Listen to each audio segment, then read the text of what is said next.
Welcome to Still Plays Galaxy of Heroes. This is a talk video. A bunch of news came out while I was sick and in the days after while I was playing catch up. And even though some of these pieces are a little older, I do want to give you all my quick thoughts on several of the recent items. We're going to be talking about the Lord Vader raid, or whatever they're going to end up calling it, the squads, farms, focused Datacrons, changes to the episode shipment store, and these era battles. 12 days ago, CG announced the Lord Vader raid, but what I really want to highlight here is that 2 weeks before that, CG gave us this post. A raid update that said the Naboo raid will be around until June at a minimum. Why would you do this? Why invite a bad day of responses in the community when you had the Lord Vader announcement 2 weeks away?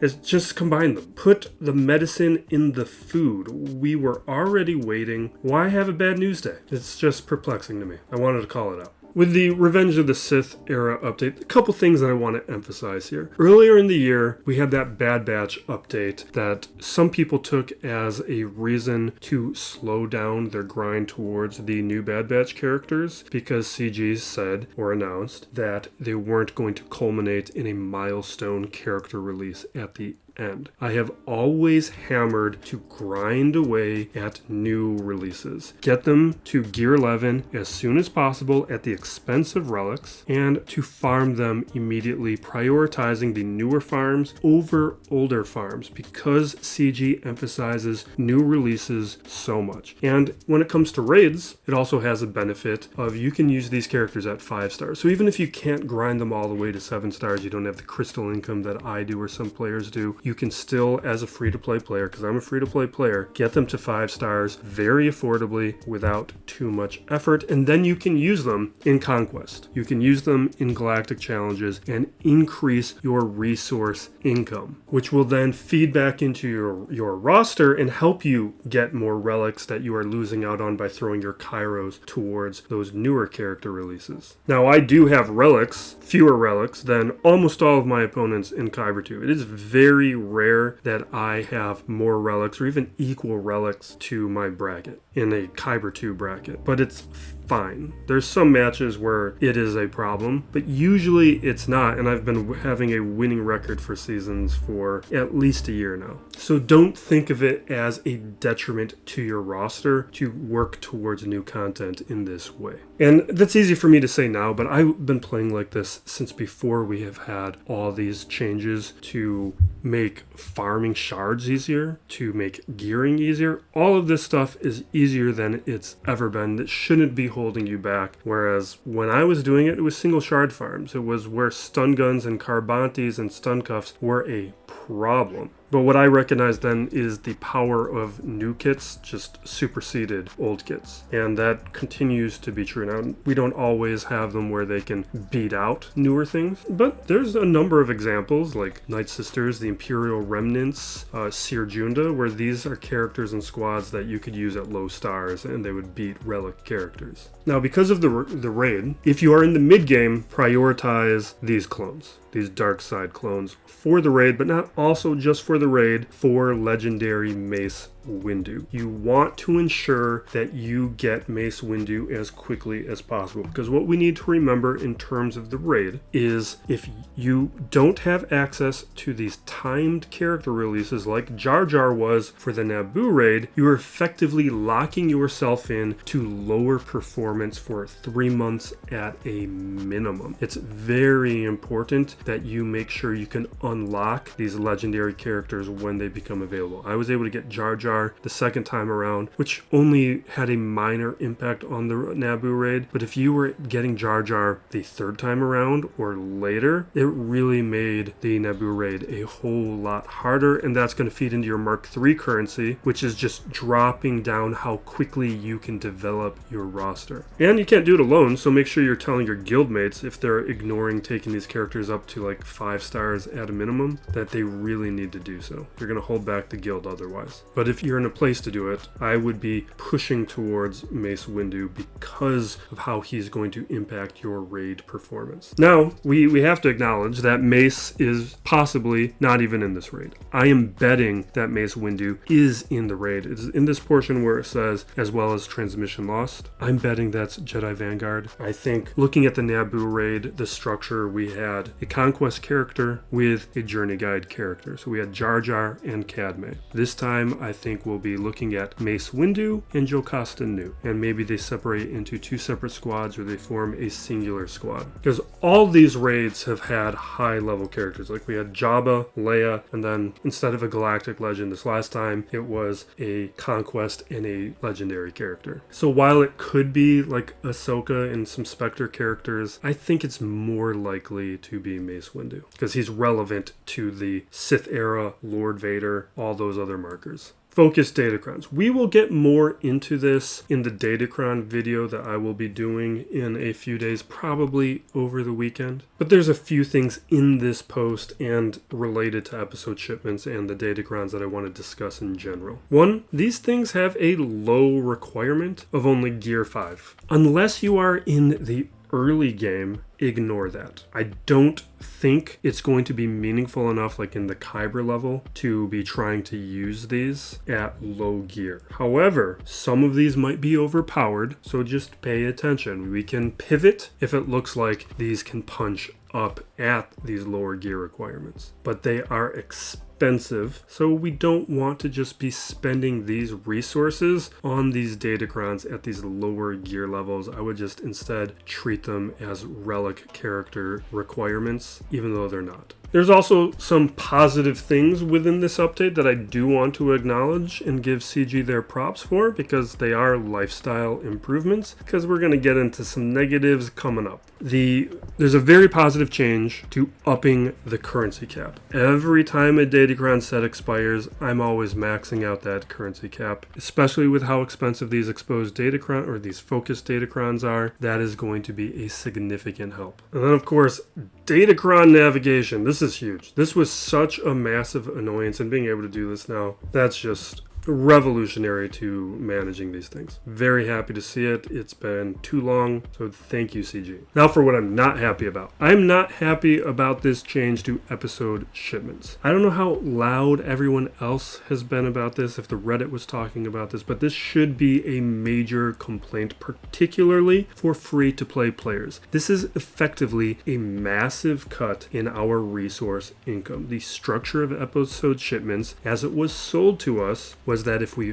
participated fully, our income from the episode system would be more or less the same as the old Galactic Challenge system. With focused Datacrons, it now doesn't. We have to make a choice. Do we get those resources that we actually really need for mods or roster development or armies? Or do we choose to participate with these extremely powerful and desirable Datacrons? Purchasing these Datacrons are expensive and means we are getting less of what we received under Galactic Challenges, because we now have to make a choice. Now, this is also an area where if you are a regular viewer of these talk videos, when this store was released, I told you to hoard. I compared it to the release of Conquest, where when Conquest was first released, there was no character release to go along with the Conquest currency. But after the test period of Conquest, they released Conquest Shards. So if you had spent that Conquest currency early, it was more difficult to spend them on the Conquest Shards. I was expecting something similar with the episode currency, or not necessarily expecting, but I am always trying to be prepared for that possibility. My approach to any new currency is to always hoard first. In this case, buy all the armies, but hoard the rest. And I try to get to the max before I start spending. In this case, I didn't get to the max, but I did get to about 90k before purchasing the armies this week.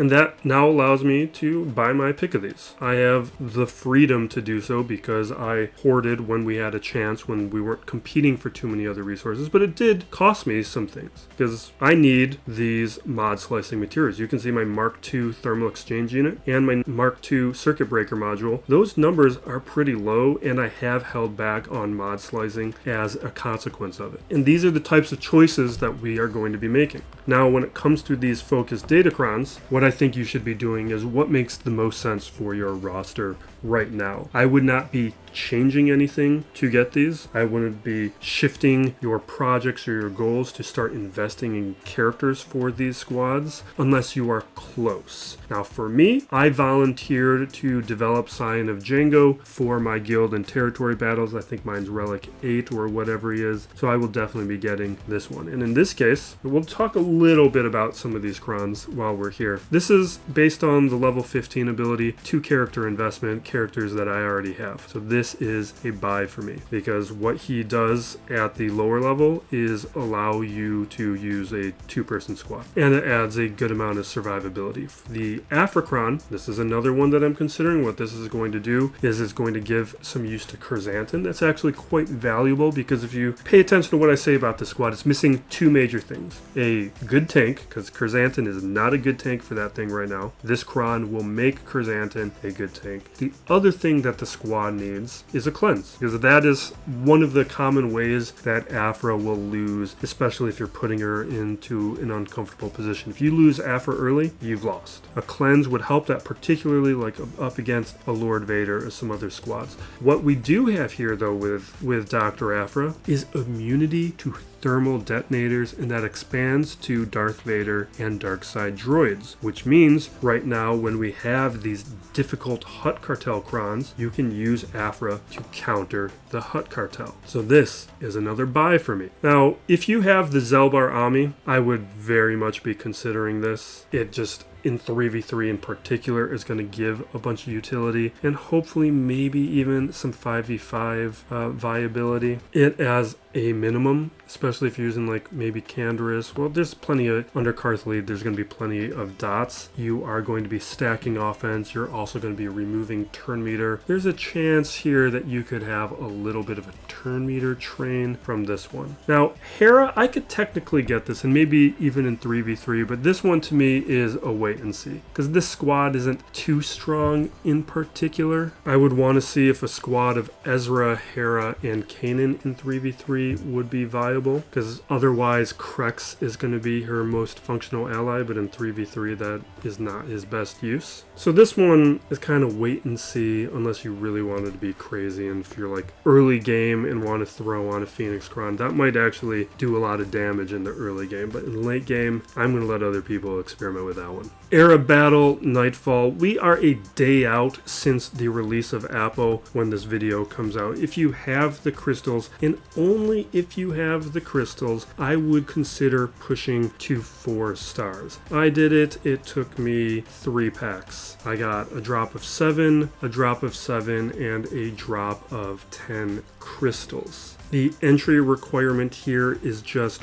1 Darkside clone trooper. It makes sense for Appo to be that clone trooper. And after the Marquee event completes, it's not going to take that much more effort to get to 5 stars to participate in the second tier of this event. And then we have a very long period with the release of all these additional Darkside clones where we can be collecting additional shards, which is going to help prep us for the legendary Mace Windu event and for the upcoming raid. And with all the farms that we could potentially have going on, saving that time is also going to result in a savings of crystals and make it a little bit easier to manage simultaneous farms. Now this is all, of course, assuming the early tiers of the event aren't too difficult, which is kind of what I'm expecting. I know the later tiers are very difficult. Along with this information, we now know the rest of the clones, and now that we know the clones, we can speculate on their alignments, and that is valuable because of what we've learned already from Appo's kit. CX2 is a sniper, so that is almost guaranteed to be an attacker, and that's valuable to know because Appo, when he puts defense penetration up on an attacker, they're going to assist on his basic. And also, when Nightfall Trooper is using his basic. So this is going to give us at least 4 characters assisting, because Lord Vader is also going to count, the Nightfall Trooper counts. That could potentially turn into some nice mass assists going on. The Disguised Clone Trooper, very possibly, almost guaranteed to be the support character that was mentioned in Appo's kit. I don't think Scorch makes sense for support. Appo's kit, I think the Ami also mentions disarm as a mechanic. I would think Disguised Clone Trooper, based on who these characters are, is probably going to be the character that inflicts disarm. Now, Scorch could be an attacker, could be a tank. My bet is right now more likely to be a tank, so that we can have a tank on the squad, but not necessarily. There could be mechanics that make a tank unnecessary. I'd have to rewatch some footage to think about it a little bit more, but based on the design of the character, he kind of feels like a tank to me.